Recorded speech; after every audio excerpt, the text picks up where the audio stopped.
जय हिंद। पॉलिटी की आज की क्लास में हम बात करेंगे आर्टिकल 14 के बारे में। और आर्टिकल 14 की इंपॉर्टेंस इस बात से समझी जा सकती है कि फंडामेंटल राइट्स में सबसे पहला आर्टिकल है article 14, equality before law, equal protection of laws वगैरह के बारे में बात की गई है। देखो, बहुत ही छोटा और बहुत सिंपल आर्टिकल है, 2 लाइन में पूरी बात कह दी गई है। क्या कहा गया है? The state shall not deny to any person equality before the law और the equal protection of the laws within the territory of India. सबसे पहली बात तो ये कि आर्टिकल में टर्म यूज हुआ है एनी पर्सन।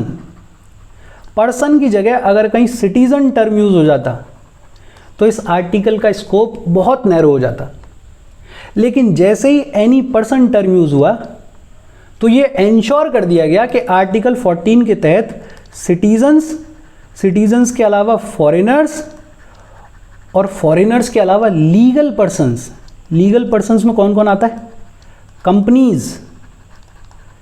कंपनीज के अलावा कॉरपोरेशंस, रजिस्टर्ड सोसाइटीज, इन सब को भी प्रोटेक्शन मिली हुई है आर्टिकल 14 के तहत। एक बात याद रखने वाली है कि एनिमी एलियंस को आर्टिकल 14 के तहत प्रोटेक्शन नहीं मिली हुई। पूरे आर्टिकल की खूबसूरती 2 फ्रेजेस में लाई करती है, एक तो इक्वालिटी बिफोर द लॉ और दूसरा equal protection of the laws. Equality before the law ये ब्रिटिश ओरिजिन का फ्रेज है, ब्रिटिश ओरिजिन का है, और इक्वल प्रोटेक्शन ऑफ लॉज ये अमेरिकन ओरिजिन का है, American origin. Equality before law negative concept है और इक्वल प्रोटेक्शन ऑफ लॉज ये पॉजिटिव कॉन्सेप्ट है। कैसे नेगेटिव कैसे पॉजिटिव? देखो, equality before law British origin का कॉन्सेप्ट है और इसमें 3 बातें कही गई। सबसे पहली, absence of any special privileges in favour of any person, कि किसी भी इंसान को कोई भी स्पेशल प्रिविलेजेस नहीं दिए जाएंगे। Absence of any special privileges in favour of any person, फिर चाहे आप गरीब हो, अमीर हो, गवर्नमेंट ऑफिशियल हो, नॉन गवर्नमेंट ऑफिशियल हो, आप किसी भी धर्म से हो, जाति से हो, आपकी पॉलिटिकल स्टैंडिंग कुछ भी है, कोई फर्क नहीं पड़ता, किसी को कोई भी स्पेशल प्रिविलेजेस नहीं मिलेंगे। दूसरी बात कही गई, equal subjection of all persons to the ordinary law of the land. जो भी कानून है वो सब लोगों पे समान रूप से लागू होगा। Equal subjection of all persons to the ordinary law of the land. और तीसरा, no person is above law, कानून से ऊपर कोई भी नहीं है। वही बात, गरीब अमीर, गवर्नमेंट ऑफिशियल नॉन ऑफिशियल, कोई भी धर्म, कोई भी जाति, पॉलिटिकल स्टैंडिंग में कहीं पे भी लाई करता है, कोई फर्क नहीं पड़ता, कानून के ऊपर कोई भी नहीं है। ये असेंशियली इक्वालिटी बिफोर लॉ में 3 बातें की जा रही हैं। क्या कह रहा है कि देखो भैया, हमने लॉ बना दिया, हमने कानून बना दिया, अब ये सब पे सेम तरीके से लागू होगा, किसी को कोई भी स्पेशल प्रिविलेजेस नहीं मिलेंगे और सब जो हैं वो कानून के अधीन है, कानून से ऊपर कोई भी नहीं है। ये नेगेटिव कॉन्सेप्ट क्यों है? इमेजिन करो एक सिचुएशन, 2 मर्डर हुए। एक मर्डर हुआ लूटपाट चोरी चकारे करते हुए, और दूसरा मर्डर किसी लड़की के साथ में रेप करने की कोशिश की जा रही थी। उसने अपनी इज्जत बचाने के लिए सेल्फ डिफेंस में किसी को मार दिया। इक्वालिटी बिफोर लॉ वाले क्या कहेंगे कि देखो भाई, दोनों मर्डर हैं, कानून सेम है, किसी को कोई स्पेशल प्रिविलेज नहीं मिलेगा, तो दोनों को फांसी दे दो। लेकिन आइडियली सोच के देखो कि ये दोनों सिचुएशंस, दोनों सर्कमस्टेंसेस अलग हैं। एक चोरी चकारी करते हुए मारा गया, दूसरा सेल्फ डिफेंस में अपनी इज्जत बचाने के लिए मारा गया। इक्वालिटी बिफोर लॉ के रास्ते पे चलें तो इस लड़की को भी फांसी देनी पड़ेगी और इन चोरी चकारी करने वालों को भी फांसी देनी पड़ेगी, और ये आइडियली अच्छा सिनेरियो नहीं है।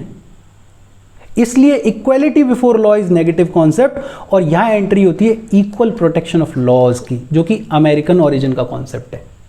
ये 3 बातें कहता है। पहली, equality of treatment under equal circumstances both in privileges conferred and liabilities imposed by the law। कि अगर सर्कमस्टेंसेस इक्वल हैं तो ट्रीटमेंट भी इक्वल मिलेगा, चाहे प्रिविलेजेस की बात हो चाहे लाइबिलिटीज की बात हो।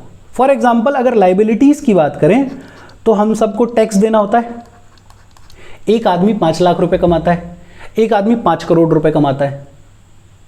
अब हम ये कहें कि भाई साहब 5 लाख वाले को भी 30% इनकम टैक्स देना है और 5 करोड़ वाले को भी 30% इनकम टैक्स देना है, तो ये तो 5 लाख वाले के साथ में जाती हो जाएगी ना।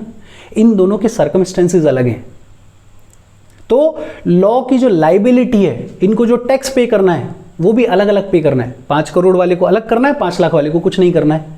अगर इन दोनों के सर्कमस्टेंसेस सेम हो जाएं, या तो ये 5 करोड़ कमाने लगे या ये सिर्फ 5 लाख कमाने लगे, तो इनका ट्रीटमेंट जो है वो इक्वल होगा, इन पर जो लॉ है वो इक्वली लागू होगा। लेकिन क्योंकि इनके सर्कमस्टेंसेस अलग हैं तो लाइबिलिटी ऑफ द लॉ भी इनके ऊपर अलग अलग है। प्रिविलेजेस की भी बात है, हमारे यहाँ रिजर्वेशन पॉलिसी है और ये जो रिजर्वेशन पॉलिसी है ये इसी इक्वल प्रोटेक्शन ऑफ लॉज के तहत प्रोटेक्टेड है। रिजर्वेशन के लिए आर्ग्यूमेंट क्या दिया जाता है कि जो SC/ST समुदाय है वो हिस्टोरिकली सप्रेस किया गया है, दबाया गया है, ना उनको एजुकेशन मिली, ना वो इकोनॉमिकली स्ट्रांग हुए, ना वो सोशली स्ट्रांग हुए, ना वो पॉलिटिकली स्ट्रांग हुए, तो कुछ समुदाय उनसे आगे निकल गए। अब इन दोनों के सर्कमस्टेंसेस अलग अलग हैं, तो रिजर्वेशन देके इन पिछड़े हुए वर्गों को बराबर लाया जाए, और जब इनके सर्कमस्टेंसेस सेम हो जाएंगे तो इनको इक्वली ट्रीट किया जाएगा। तो पहली बात equality of treatment under equal circumstances. दूसरा कहा गया similar application of the same laws to all persons who are similarly situated, कि कानून जो है वो सब पे समान रूप से लागू होगा अगर वो सेम सिचुएशन में सिचुएटेड हैं तो। फॉर एग्जाम्पल मर्डर वाला एग्जाम्पल, कि एक चोरी चकारी करते हुए मर्डर हुआ, एक सेल्फ डिफेंस में मर्डर हुआ, ये दोनों सर्कमस्टेंसेस, दोनों सिचुएशंस अलग अलग हैं। तो यहां पे बनता है कि थोड़ा रीजनेबल ऑल्टरेशन किया जाए, कानून के एप्लीकेशन में थोड़ा बदलाव किया जाए। लेकिन अगर सर्कमस्टेंसेस सेम है, कंडीशन सिचुएशन सेम है, तो फिर जो लॉ का एप्लीकेशन है वो भी सेम होगा। और तीसरा कहा गया like should be treated alike without any discrimination, कि अगर सिचुएशन सर्कमस्टेंसेस सेम हैं तो बराबर सेम तरीके से ट्रीट किया जाएगा। अगर सिचुएशन सर्कमस्टेंसेस सेम नहीं है तो फिर रीजनेबल ऑल्टरेशन मॉडरेशन किया जा सकता है। और इसलिए equal protection of laws is a positive concept. Equality before law वाले सीधे बोल देते हैं कि कानून ये है, फर्क नहीं पड़ता कि तुम्हारी सिचुएशन क्या है, तुम्हारे सर्कमस्टेंसेस क्या है। इक्वल प्रोटेक्शन वाले बोलते हैं कि नहीं भाई, किसी के सर्कमस्टेंसेस, किसी की सिचुएशन क्या है, उसको ध्यान में रखते हुए लॉ का एप्लीकेशन होना चाहिए। Article 14 forbids class legislation. Class legislation को फॉरबिड करता है। कोई कानून किसी धर्म के लिए या किसी जाति के लिए बना दिया गया है तो उसको फॉरबिड करता है। ये कहता है कि भाई ऐसे सेगमेंटेशन नहीं होना चाहिए। It permits reasonable classification of persons, objects and transactions by the law. Reasonable classification permit कर देता है। फॉर एग्जाम्पल जो अपन सिचुएशन मर्डर वाली देख रहे थे, वहां रीजनेबली लॉ के एप्लीकेशन को थोड़ा बहुत मॉड्यूलेट ऑल्टर किया जा सकता है। ये जो इक्वलिटी बिफोर लॉ कॉन्सेप्ट है, ये दिया है A.V. डाइसी ने, एक ब्रिटिश जूरिस्ट है A.V. डाइसी, जिनका कॉन्सेप्ट है रूल ऑफ लॉ। और उस रूल ऑफ लॉ के कॉन्सेप्ट का एक एलिमेंट है equality before law. Rule of law में A.V. डाइसी ने क्या बात की? 3 बातें की। रूल ऑफ लॉ में A.V. डाइसी ने सबसे पहले तो कहा absence of arbitrary power, that no man can be punished except for a breach of law. कि आर्बिट्री पावर नहीं है, अनरीजनेबल पावर नहीं है। किसी भी इंसान को पनिश सिर्फ तब किया जा सकता है जब उसने कोई कानून तोड़ा हो। राजा महाराजाओं के टाइम पे क्या होता था? कानून से फर्क नहीं पड़ता था। राजा को किसी की शक्ल पसंद आई तो जमींदारी दे दी, किसी की शक्ल खराब लगी तो फांसी पर लटका दिया। A.V. डाइसी कह रहे हैं कि भाई साहब रूल ऑफ लॉ में ये नहीं होना चाहिए। अनरीजनेबल पावर नहीं है। अगर किसी ने कुछ लॉ तोड़ा है तो उसको पनिश करो, अदरवाइज कोई राइट नहीं है किसी को पनिश करने का। दूसरी बात कही इन्होंने इक्वलिटी बिफोर द लॉ, जो अपन पढ़ के आए अभी अभी, that is equal subjection of all citizens to the ordinary law of the land administered by the ordinary law courts. और तीसरी बात ये कहते हैं the primacy of the rights of the individual. ये कहते हैं कि इंडिविजुअल के राइट्स जो हैं वो प्राइमरी हैं। ये कहते हैं the constitution is the result of the rights of the individual as defined and enforced by the courts of the law. कि इंडिविजुअल राइट्स का रिजल्ट है कॉन्स्टिट्यूशन, बट हमारे यहां पे ये अप्लाई नहीं होता। हमारे यहां पे उल्टा है। हम क्या कहते हैं, constitution is the source of the individual rights. हम कहते हैं कि भाई साहब कॉन्स्टिट्यूशन में इंडिविजुअल राइट्स दिए हुए हैं, अब constitution is the source of individual rights. A V Dicey उल्टा कह रहे हैं, एविडाइसी कह रहे हैं कि इंडिविजुअल राइट्स मिलके इकट्ठा होकर बनाते हैं constitution. Individual rights leads to constitution. हमने दूसरी पॉलिसी अडॉप्ट की, हम कह रहे हैं कि constitution is the source of individual rights. Basically याद ये रखना है कि रूल ऑफ लॉ के पहला और दूसरा जो प्रिंसिपल है वो इंडियन कॉन्स्टिट्यूशन में अप्लाई होता है। ये जो तीसरा प्रिंसिपल है ये हमारे यहाँ पे अप्लाई नहीं होता है। और फिर बाद में सुप्रीम कोर्ट ने ये कह दिया कि rule of law as defined under article 14 is part of the basic structure. Rule of law article 14 में जिस तरह से डिफाइंड है वो बेसिक स्ट्रक्चर का पार्ट है, वही बेसिक स्ट्रक्चर जिसके बारे में अपन ने इससे पिछले सेशन में बात की थी। कुछ एक्सेप्शंस भी हैं आर्टिकल 14 के इक्वलिटी के। एक्सेप्शंस क्या हैं, देखो आर्टिकल 361 क्या कहता है, president of the India and the governor of states enjoy following immunities. President और गवर्नर ऑफ द स्टेट्स को कुछ प्रोटेक्शंस दी हुई हैं। क्या प्रोटेक्शंस हैं, पहला, द प्रेसिडेंट और the governor is not answerable to any court for the exercise और performance of the powers and duties of his office.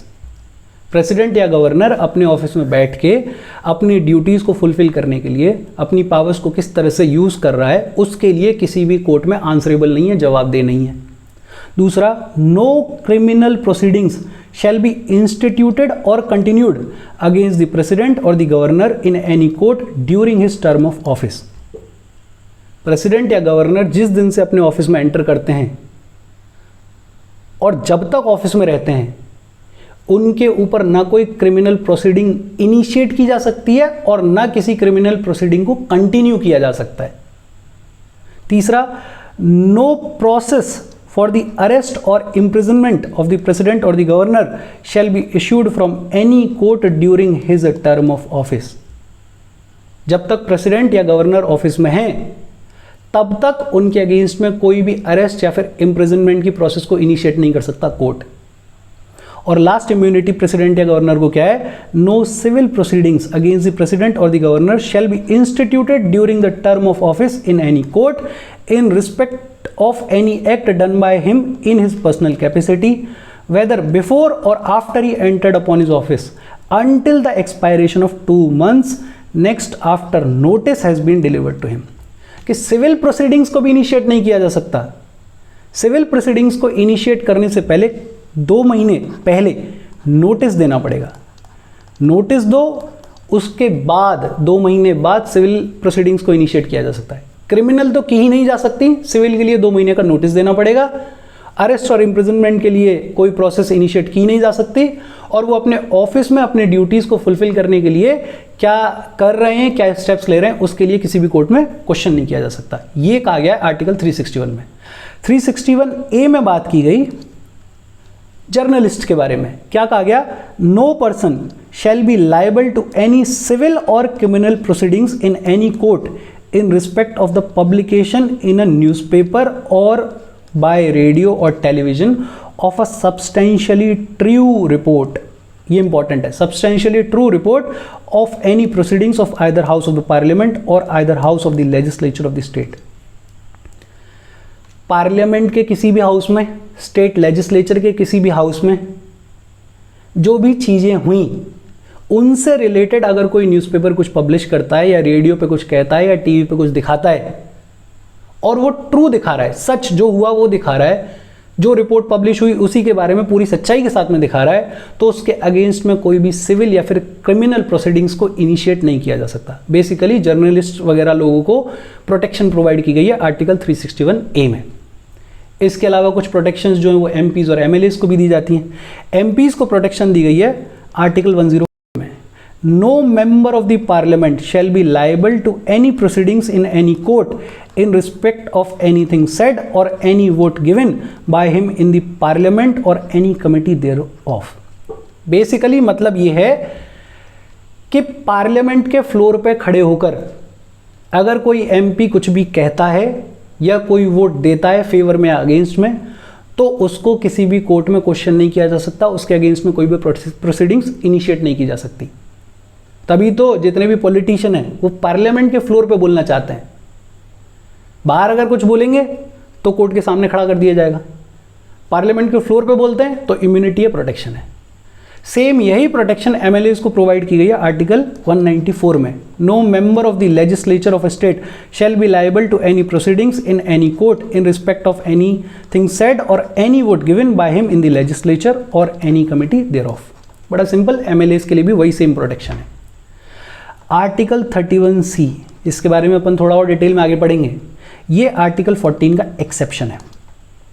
Basically ये क्या कहता है, it provides that the laws made by the state for implementing the directive principles contained in clause B and clause C of article 19 can not be challenged on the ground that they are violative of article 14।